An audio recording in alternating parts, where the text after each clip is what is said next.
Connor ಮೆಕ್ಗ್ರಾಗರ್. ಒಂದು plumber ಕೆಲಸ ಮಾಡ್ತಿದ್ದವರು ಒಂದು ಮ್ಯಾಚ್ಗೆ $100 million ನ ದುಡಿತಾರೆ. ಇದೊಂದು ನಾರ್ಮಲ್ ಕತೆ ಅಲ್ಲ, ಒಂದು ಡ್ರ್ಯಾಗನ್ ಕತೆ. ಈ ವಿಡಿಯೋ ನಿಮ್ಗೆ ನಿಜವಾಗ್ಲೂ ಇನ್ಸ್ಪೈರ್ ಮಾಡುತ್ತೆ. ಇವ್ರ ಫ್ಯಾಮಿಲಿ ಸಿಚುವೇಶನ್ ಹೆಂಗಿತ್ತಂದ್ರೆ, ಒಂದು ದಿವಸ ಕೆಲ್ಸಕ್ಕೆ ಹೋಗಿಲ್ಲ ಅಂದ್ರೆ ನೆಕ್ಸ್ಟ್ ದಿವಸ ತಿನ್ನೋದಕ್ಕೆ ಊಟ ಸಿಗಲ್ಲ. ಆತರ ಕಷ್ಟಪಡೋ ಫ್ಯಾಮಿಲಿಯಲ್ಲಿ ಹುಟ್ಟಿರ್ತಾರೆ. ಬಟ್ ಸಡನ್ ಆಗಿ ಒಂದಿನ ಟಿವಿ ನೋಡ್ತಿರುವಾಗ ಒಂದು ಬಾಕ್ಸಿಂಗ್ ಮ್ಯಾಚ್ ನಡೀತಿರುತ್ತೆ.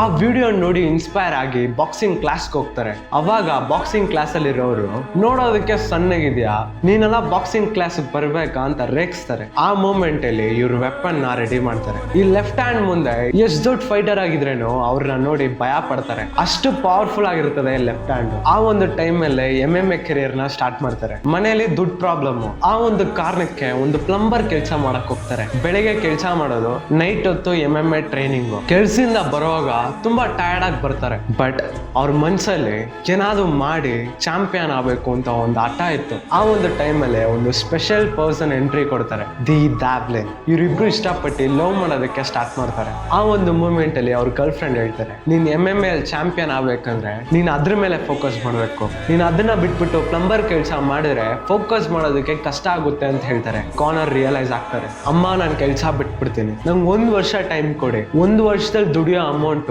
ನಿಮ್ಗೆ 1 ತಿಂಗಳಲ್ಲಿ ರಿಟರ್ನ್ ಕೊಡ್ತೀನಿ. ಬಟ್ ಅವ್ರ ಮನೆಯಲ್ಲಿ ಅವ್ರ ಮೇಲೆ ದೊಡ್ಡದಾಗಿ ನಂಬಿಕೆ ಇರಲ್ಲ. ಒಂದು ಟೈಮ್ ಅಲ್ಲಿ ಗೌರ್ಮೆಂಟ್ ಕೊಡೋ ವೆಲ್ಫೇರ್ ಅಮೌಂಟ್ ಇಂದಾನೆ ಅವ್ರ ಜೀವನ ನಡೀತಿತ್ತು. 2008 ಅಲ್ಲಿ ಒಂದು ಪ್ರೊಫೆಷನಲ್ MMA ಫೈಟರ್ ಆಗ್ತಾರೆ. ಸ್ಟಾರ್ಟಿಂಗ್ ಅಲ್ಲಿ ಏನೋ ಕೆಲವೊಂದು ಮ್ಯಾಚ್ ಗೆಲ್ತಾರೆ, ಕೆಲವೊಂದು ಮ್ಯಾಚ್ ಸೋಲ್ತಾರೆ. ಹಂಗಿದ್ರೇನು ಇವ್ರ ಸ್ಟ್ರೈಕಿಂಗ್ ಪವರ್, ಇವ್ರ ಆಟಿಟ್ಯೂಡ್, ಇವ್ರ ಸ್ವಾಗ್ ತುಂಬಾ ಜನಗೆ ಇಷ್ಟ ಆಗುತ್ತೆ. 2013 ಅಲ್ಲಿ UFC ಗೆ ಸೈನ್ ಮಾಡ್ತಾರೆ. ಇವ್ರು ಸುಮ್ನೆ ಬರೀ ಮ್ಯಾಚ್ ಅಲ್ಲಿ ಮಾತ್ರ ಗೆಲ್ಲಲ್ಲ, ಪ್ರೆಸ್ ಕಾನ್ಫರೆನ್ಸ್ ಅಲ್ಲಿ ಒಬ್ಬರನ್ನ ರೋಸ್ಟ್ ಮಾಡೋದು, ನೆಕ್ಸ್ಟ್ ಮ್ಯಾಚ್ ಅಲ್ಲಿ ನಾನು ಹೆಂಗ್ ಗೆಲ್ತೀನಿ ಅನ್ನೋದು ಪ್ರಿಡಿಕ್ಟ್ ಮಾಡೋದು, ಈ ತರ ಕ್ರೇಜಿ ಆಗಿ ಮಾಡ್ತಾ ಇರ್ತಾರೆ. ತುಂಬಾ ಜನ ಅವ್ರು ಹೇಳೋ ವಿಷಯ ನಂಬಲ್ಲ. ಬಟ್ ಅವ್ರು ಹೇಳಿದ ತರನೇ ಆ ಮ್ಯಾಚ್ ಅಲ್ಲಿ ವಿನ್ ಮಾಡಿ ತೋರಿಸ್ತಾರೆ. ಇವಾಗ ಮೈನ್ ಮ್ಯಾಚ್ ಶುರು ಆಗೋದು, ಕಾನರ್ ವರ್ಸಸ್ ಜೋಶ್. ಜೋಶ್ ಅವರು 10 ವರ್ಷ ಫೆದರ್ ವೇಟ್ ಚಾಂಪಿಯನ್ ಅಲ್ಲಿ ಅನ್ಡಿಫಿಟೆಡ್ ಫೈಟರ್. ಮ್ಯಾಚ್ ಸ್ಟಾರ್ಟ್ ಆಗಿ ಬರೀ 13 ಸೆಕೆಂಡ್ ಅಲ್ಲಿ 10 ವರ್ಷ ಅನ್ಡಿಫಿಟೆಡ್ ಪ್ಲೇಯರ್ ನ ಅವ್ರ ಲೆಫ್ಟ್ ಹ್ಯಾಂಡ್ ಇಂದ ನಾಕ್ಔಟ್ ಮಾಡ್ತಾರೆ.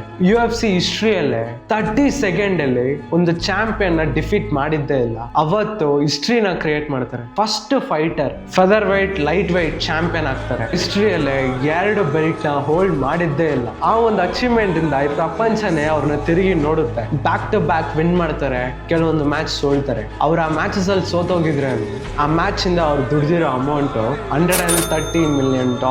ಇವ್ರ ಕಥೆಯಿಂದ ನಾವೇನ್ ತಿಳ್ಕೊಬೋದಂದ್ರೆ, ಒಂದ್ ಕಾಲದಲ್ಲಿ ಪ್ಲಂಬರ್ ಕೆಲಸ ಮಾಡ್ತಿದ್ದವರು ತುಂಬಾ ಫ್ರೆಂಡ್ಸ್ ಅವ್ರನ್ನ ರೇಗಿಸಿದ್ರೇನು ಅವ್ರ ಮೇಲೆ ಇಟ್ಟಿರೋ ನಂಬಿಕೆಯಿಂದ ಚಾಂಪಿಯನ್ ಆಗ್ತಾರೆ, ವರ್ಲ್ಡ್ ನಂಬರ್ 1 ಪೇಡ್ ಅಥ್ಲೆಟ್ ಆಗ್ತಾರೆ.